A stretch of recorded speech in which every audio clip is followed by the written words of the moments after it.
ইয়াসআলুনাকা আনিস সাআতি আইয়ানা মুরসাহা, হে নবী তোমাকে লোকেরা জিজ্ঞেস করে কিয়ামত সম্পর্কে যে আইয়ানা মুরসাহা, আইয়ানা মানে কখন, আইয়ানা মানে মাতা, আইয়ানার আরবি প্রতিশব্দ হচ্ছে মাতা, মাতা মানে কখন, আইয়ানা মুরসাহা কখন সংগঠিত হবে, সংগঠিত হবে, কখন এই কিয়ামত কায়েম হবে। আল্লাহ বলছেন তোমাকে লোকেরা জিজ্ঞেস করছে, হয় কাফেররা জিজ্ঞেস করতো, ওটাও জিজ্ঞেস করতো ওরা। আবার নবী সাল্লাল্লাহু আলাইহি ওয়াসাল্লামকে মুসলিমরা অনেকে জিজ্ঞেস মাতা সাআতু ইয়া রাসূলুল্লাহ করেছেন না? এক সাহাবী জিজ্ঞেস করছে মাতা সাআতু ইয়া রাসূলুল্লাহ, হে আল্লাহ রাসূল কিয়ামত কখন কায়েম হবে বলেন তো একটু। তখন কি বলেছিলেন? 2019 সালে, 2020 সালে, এখন আর বেশি সময় নেই, আপনারা ইমাম মেহমেদিকে দেখতে, আমিও দেখতে পাবো। ভুল কথা, এই জন্য ভালো দায়ী বলছে না, ও বাকি কথাগুলো নিয়ে যেগুলো সহি, কিন্তু এটা ভুল কথা। কি করে সে জানলো? অথচ রাসূলুল্লাহ এরকম বলেননি যে 2020 সালে এরকম হয়ে যাবে। ফিমা আনতা মিন যিকরাহা, আল্লাহ বলছেন যে কিয়ামতের আলোচনার সাথে তোমার কি বা সম্পর্ক?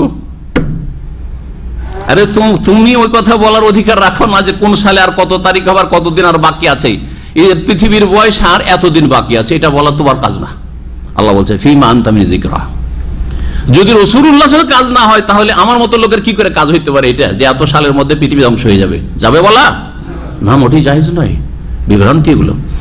যে ওই সাহাবী জিজ্ঞেস করেছিলেন মাতা সাআতি ইয়া রাসূলুল্লাহ, নবী কি বলেছিলেন? বলেন যে কিয়ামত এতদিনে, বরং কি বলেছিলেন? আচ্ছা কিয়ামত তো তুমি বিশ্বাসী না, তো বিশ্বাসী যখন ওমা আদাদতা লাহা, কিয়ামতের জন্য কি প্রস্তুতি নিয়েছো, কি তৈরি করেছো, কতটা জান্নাত যেতে পারবে এই সময় যদি মরণ চলে আসে বা এখনই যদি কিয়ামত হয়ে যেত? ওমা আদাদতা লাহা, তিনি বলেছিলেন যে বেশি না তৈরি করতে পারলো, ফরজ ওয়াজিব ঠিক আছে, ওয়ালাকিন ওয়াহিবুল্লাহ ওয়া রাসূলাহ, আল্লাহ এবং রাসূলকে ভালোবাসি। আল্লাহ রসুলকে যে ভালোবাসে বেনামাজি হইতে পারে? রসুলের চক্ষু ঠান্ডা হইতো সলাতে নামাজে, আর আপনার চক্ষু ঠান্ডা হয় ঘুমাইলে? হ্যাঁ বলেন দেখি, চিন্তা করেন আপনি। ইলা রাব্বিকা মুনতাহাহা, কিয়ামতের চূড়ান্ত জ্ঞান, মুনতাহা মানে শেষ, মুনতাহা মানে শেষ সীমানা। কিয়ামতের চূড়ান্ত জ্ঞান, শেষ জ্ঞান তো কার কাছে রয়েছে? তোমার রবের কাছে রয়েছে, সেটা আর কাউকে দেননি আল্লাহ। ইন্নাল্লাহা ইনদাহু ইলমুস সাআত মাফাতিহুল গায়ব, গায়বের চাবি 5টি। কয়টি? সূরা লোকমানের শেষের আয়াতটা পড়ে নেবেন মুখস্থ করে, ইন্নাল্লাহা ইনদাহু ইলমুস সাআত ওয়া ইয়ানজিলুল গায়জ ওয়া ইয়ালামু মা ফিল আরহাম ওয়া মা তাদরি নাফসুন মাযা তাকসিবু গাদান ওয়া মা তাদরি নাফসুন বিআইয়ি আরদিন তামুত। জি, ইন্নাল্লাহা আলিমুন খাবীর। ইন্নামা আনতা মুনযিরু মান ইয়াখশাহা, হে নবী তোমার ডিউটিটা তুমি শুনে নাও, তোমার কাজ কি সেটা তুমি করো। নিশ্চয়ই তুমি সতর্ক সাবধানকারী ওই সব লোকদেরকে, বিশেষ করে যারা এ কিয়ামতকে বলে ভয় করবে। নবী সাল্লাল্লাহু আলাইহি ওয়াসাল্লাম শুধু কিয়ামতকে ভয় করা মুসলিমদেরকে সতর্ক করেছিলেন না, অসৎ লোকদেরকেও, অসৎ লোকদেরকেও। তো এখানে মাইয়াকশা কেন বলা হলো? এই জন্য বলা হলো যে যারা ভয় করবে তারাই উপকৃত হবে। তাহলে তোমার দাওয়াত থেকে যারা উপকৃত হবে তারাই মূলত আসলে কাজের লোক, বাকিগুলো কাজের লোক না। জি হ্যাঁ, ওরাই আসলে লাভবান হইতে পারবে, তাই ওদের কথা বিশেষভাবে এখানে উল্লেখ করা হয়েছে। যেমন হুদাল্লিল মুত্তাকিন, কোরআন কাকে হেদায়েত করবে? মুত্তাকিন। কিন্তু আরেক জাত হুদাল্লিন নাস আছে, বুঝলে না?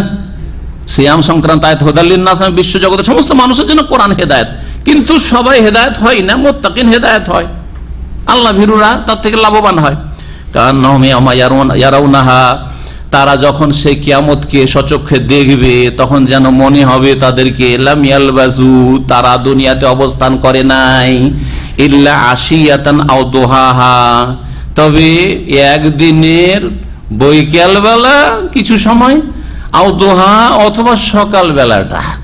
আরে দুনিয়াতে 100 বছর বেঁচেছে, এত আজকালকার যুগের 70, 80, 60, 80, 100, কিন্তু এক যুগ ছিল 1000 বছরও বেঁচেছে, নূহ আলাইহিস সালামের যুগে, আদম আলাইহিস সালামের যুগে, তাই না? 400-500 বছরে বেঁচেছে ইব্রাহিম আলাইহিস সালামের জমানায় লোকেরা। কিন্তু এই সময়টাকে, দীর্ঘ সময়টাকে, কিয়ামতের যে ভয়াবহ অবস্থা, এই দৃশ্য দেখার পরে আর যখন মানুষের বালা মুসিবত আসে তখন সুখের দিনগুলি কি হয়? একেবারে ভুলে যায়। জীবনে কোনো শান্তি পেলাম না, বলে না? মানুষ যখন মারাত্মক রোগে আক্রান্ত হয়, কষ্ট পায়, তখন বলে না আল্লাহ গো জীবনে সুখ পেলাম না। অথচ 50-60 বছর খুব আরামে জিন্দেগি কাটিয়েছে। স্ত্রী সারা জীবন সুখে খেলো স্বামীর, একদিন হয়তো কোনো কষ্ট হয়েছে স্বামীর পক্ষ থেকে, তখন বলছে এই স্বামী জালেমের বাড়ি এসে জীবনেও সুখ শান্তি পেলাম না, বলে না? তো মানুষের দুঃখের দিন, দুর্দিন যখন আসে তখন সুখের দিনগুলো সংকীর্ণ হয়ে আসে, একেবারে ভুলে যায়। জি হ্যাঁ, এই দিয়ে এই আয়াত বুঝতে পারবেন সেই দিন দুনিয়াতে অনেক সুখ শান্তিতে ছিল, সব ভুলে মনে হবে দুনিয়া কিছুদিন ছিলাম, কিন্তু কতদিন, কত সময়।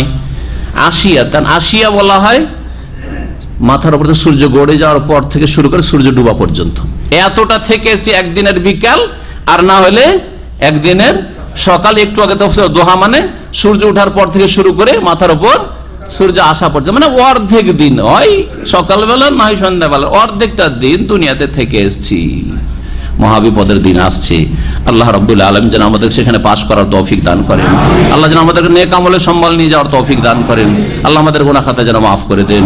আল্লাহ আমাদের দিন দুনিয়ার যেন সৎ উদ্দেশ্য পূরণ করেন, আমাদের জান্নাতুল ফিরদৌস নসিব করেন, সেই পথে চলার তৌফিক দান করেন। জাহান্নামের পথ থেকে, শিরক বিদআত গুমরাহির পথ থেকে, বেদিনীর পথ থেকে, বিধর্মিতার পথ থেকে, আল্লাহ দ্রোহিতার পথ থেকে, রাসূলুল্লাহ নাফরমানির পথ থেকে ফিরে আসার যেন মানব জাতিকে তৌফিক দান করেন, মুসলিম উম্মাহকে ফিরে আসার তৌফিক দান করেন।